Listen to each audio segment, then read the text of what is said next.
Politisi senior PD Perjuangan Panda Nababan menyebut wali kota Solo yang juga putra sulung Presiden Jokowi, Gibran Rakebuming Raka, belum pantas jika maju di pemilu presiden 2024. Pernyataan itu diungkapkan Panda dalam sebuah acara diskusi politik. Panda bahkan menyebut Gibran sebagai anak ingusan yang masih harus banyak belajar di dunia politik. Disebut Panda Nababan sebagai anak ingusan, Gibran justru mengucapkan terima kasih dan menganggapnya sebagai masukan. Gibran pun mengaku ia masih perlu banyak belajar termasuk dari para senior partai. Ya, terima kasih untuk masukannya dari para senior partai. Minta ke Solo nggak Mas untuk melihat perkembangan kota Solo? Nggak usah kok, saya minta. Nggak boleh pemerintah perintah saya. Dapat banyak pembelaan Mas? Dapat banyak pembelaan? Ya, pokoknya terima kasih untuk masukannya semuanya, terutama untuk para senior partai. Tidak tersinggung Mas terkait? Dan saya memang perlu banyak belajar. Terima kasih. Mas soal mana Mas? Sempat ketemu Panda Nababan nggak sih Mas? Ya, saya belum pernah ketemu. Ya, Mas ya. Pengamat politik Universitas Al-Azhar Indonesia, Ujang Komarudin menyebut pernyataan Panda bisa dijadikan pengingat bagi Gibran jika ingin ikut kontestasi Pilpres 2024. Pernyataan Pak Panda Nababan kepada Gibran ya bahwa Gibran anak ingusan itu menjadi sebuah kritik yang keras bagi Gibran. Kenapa? Ya tentu agar Gibran juga evaluasi, refleksi diri sejauh mana apakah dia sudah berprestasi menjadi wali kota atau track recordnya bagus atau tidak. Jadi jangan ujuk-ujuk memang ingin menjadi cawapres misalkan. Pernyataan Gibran sebagai anak ingusan dilontarkan Panda Nababan menanggapi diskusi soal putusan MK tentang batas usia presiden jika di bawah 40 tahun. Tim Liputan, Kompas TV. Dan untuk sore, Audrey, sore Bang Panda. Selamat sore. Ya, jadi Pak Panda, kenapa sih Pak Panda ini melontarkan kritikan anak ingusan untuk Mas Gibran? Jadi pertama, saya harus ingatkan, Indonesia ini, demokrasi Indonesia ini bukan dinasti. Kita harus lawan itu. Dan kemudian juga, kenapa saya bilang dinasti, dan usul putusan MK itu kan dari Projo itu, sudah pantas jadi wakil presiden segala macam. Itu yang sebenarnya saya menanggapinya. Dan kemudian dalam hal ini, buat Gibran sendiri banyak yang harus perlu dia pelajari. Ambil salah satu contoh waktu dia diwawancara oleh Naswa. Dia komentari mengenai sehabis presiden menyelesaikan masa jabatannya, menurut Gibran lebih bagus kembali ke Solo. Naswa tanya, kenapa? Masih lebih banyak yang lebih pintar dari bapaknya itu.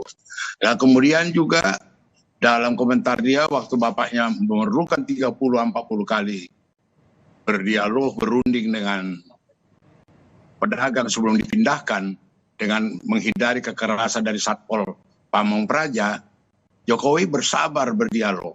Apa kata Gibran? Kalau aku nggak perlu 30-40 kali, 3-4 kali aja langsung pindahin. Nah di situ kelihatan ada semacam satu hal, ini anak mesti ditegur. Ini anak mesti dikasih ingat gitu loh. Jadi tidak mudah, dan kemudian juga harus dia tahu majunya dia. Tapi apakah merupakan itu juga bentuk ketegasan dari seorang Mas Gibran sebagai wali kota? Pak Panda dilihatnya tidak seperti itu? Ya enggak juga, dia tidak menangkap jiwa yang diapakan oleh bapaknya, menggogoh hati rakyatnya, baru mengambil keputusan. Poinnya di situ. Itu pelajaran yang perlu sama dia. Bahwa dia, apa yang dilakukan oleh Jokowi yang kebetulan saya saksikan sendiri pada waktu itu, pertemuan-pertemuan dengan itu dia menggogoh hati rakyat. Sehingga tidak perlu kekerasan terhadap rakyat. Sehingga keinginan rakyat bisa disalurkan. Itu perlu studi, perlu pelajaran, perlu pengalaman. Gitu loh.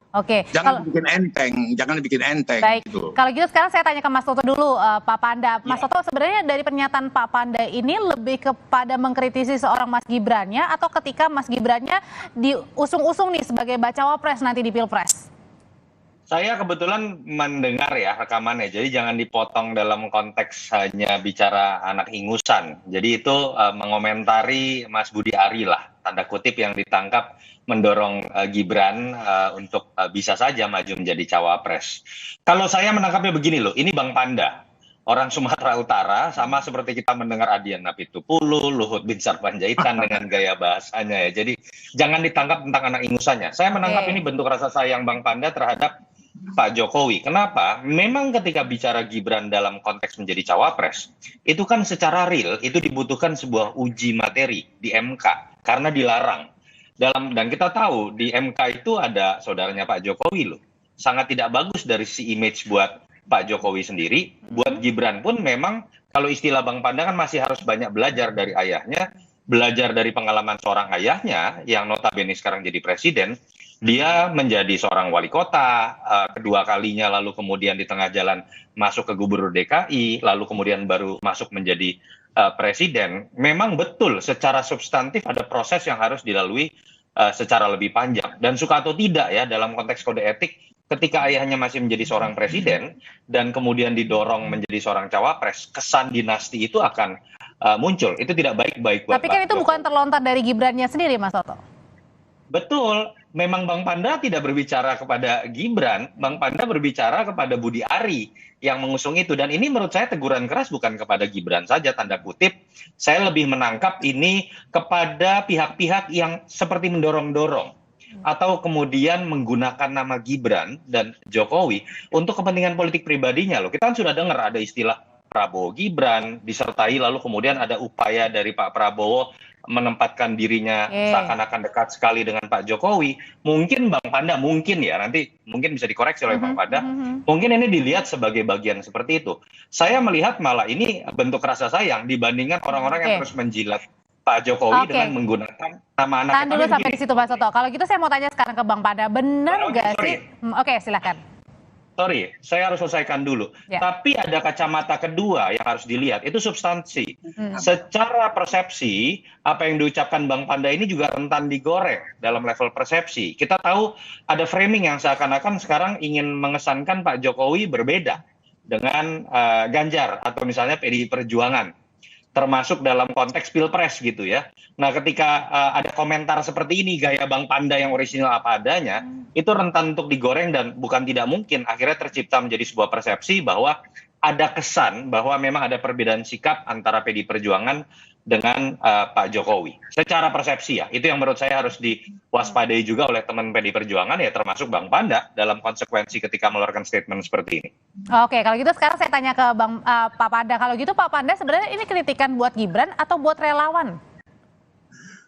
Ya pertama, betul yang katakan Undarto tadi itu relawan. Tetapi terus terang aja ini masalahnya sederhana. Dalam arti kata, apapun ceritanya dengan majunya Gibran dan kemudian Bobi di Medan, itu kita mesti waspadai jangan ada tendensi menjadi satu dinasti. Dan kemudian dianggap kalau anaknya presiden bisa langsung jadi begini, gitu loh. Saya sendiri terus terang aja sangat kecewa dengan wali kota Medan, Bobi. Dalam arti kata prestasi dia, karya dia, apa dia segala macam, itu belum kelihatan gitu loh. Jadi tidak mudah membawa nama Jokowi. Itu yang saya mau warning kepada mereka.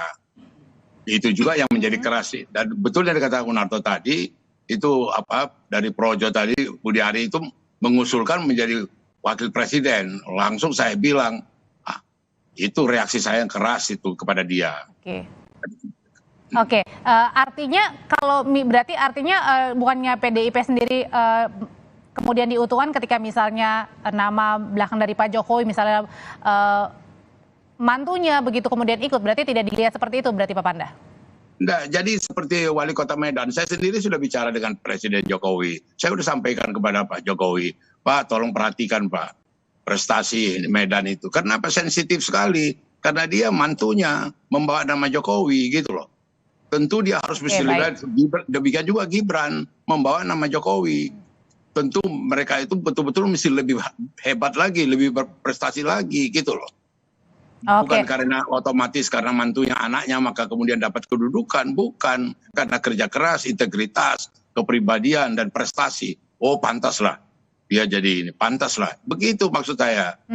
Kalau gitu, Mas Toto, kalau misalnya dengan pernyataan-pernyataan belakangan ini, apakah bisa mengindikasikan nantinya atau dalam waktu dekat ada mungkin bisa disebut kerenggangan nantinya hubungan antara Pak Jokowi dengan PDIP? Enggak lah, saya pikir begini ya. Bang Panda ini kita harus lihat beyond PDI Perjuangan lah. Beliau kan bicara sebagai politisi senior, sudah sering nih banyak celetukan Bang Panda yang apa adanya saja.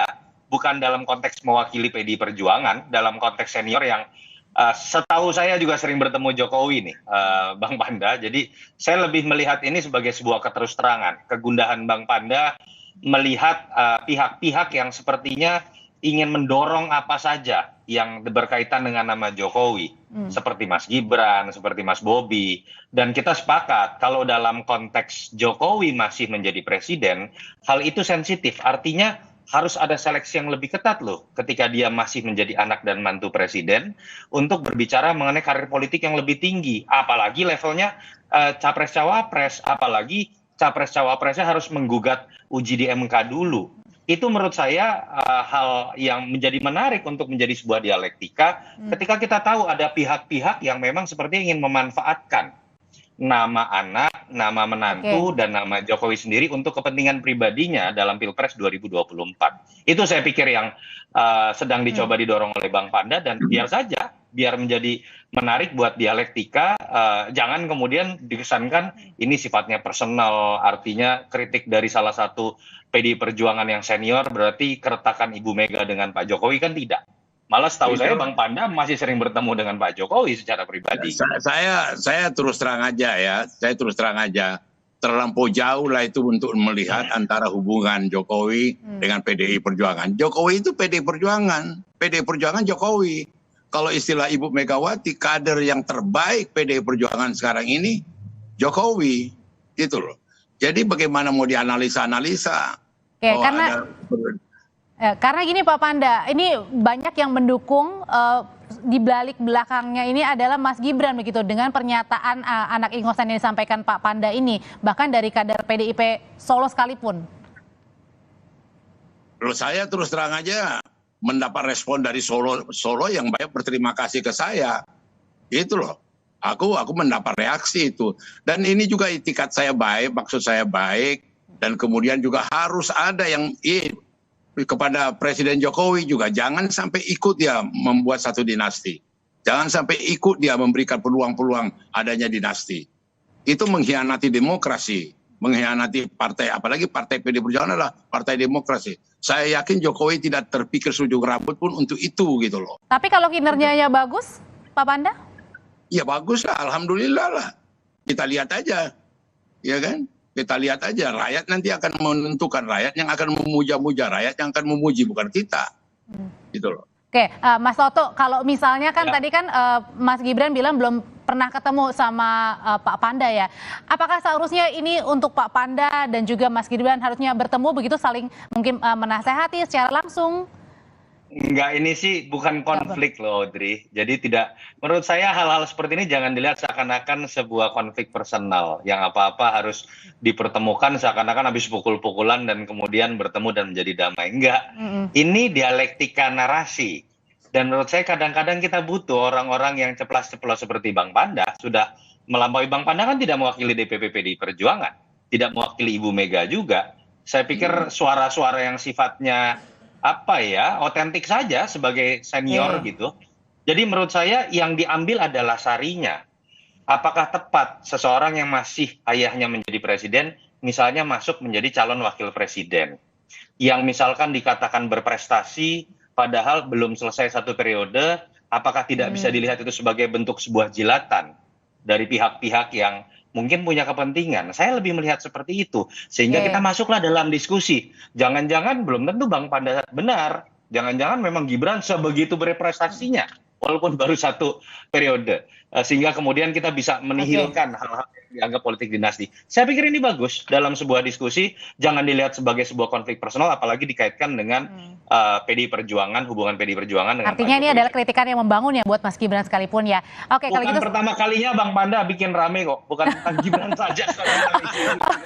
Oke, kalau gitu sekarang singkat Pak Panda karena waktunya terbatas. Kalau gitu sebenarnya saran dari Pak Panda sendiri buat seorang Mas Gibran dan juga buat politisi muda, seharusnya tahapan politik seperti apa sih yang harus dilalui supaya untuk mau bisa mengikuti kontestasi yang lebih tinggi lagi, misalnya dalam skala nasional? Jadi begini ya, ada fenomena sekarang ini anak-anak yang kemudian maju di dalam dunia politik sama aja dengan AHY anaknya Susilo, ya kan? Sama dengan Prananda anaknya Mega, sama dengan Gibran anaknya itu. Mereka mesti lebih disiplin, mereka mesti lebih betul-betul memperhitungkan gitu loh. Jangan kemudian mereka itu modalnya karena anak ini, jangan gitu loh. Itu betul-betul kita harus kasih ingat. Jadi ada kecenderungan tanpa sadar mau dibangun satu kayak seperti dinasti. Itu kita harus lawan. Gitu loh. Oke. Baik, terima kasih Pak Pandana Baban untuk pandangannya. Terima kasih juga Mas Yuna.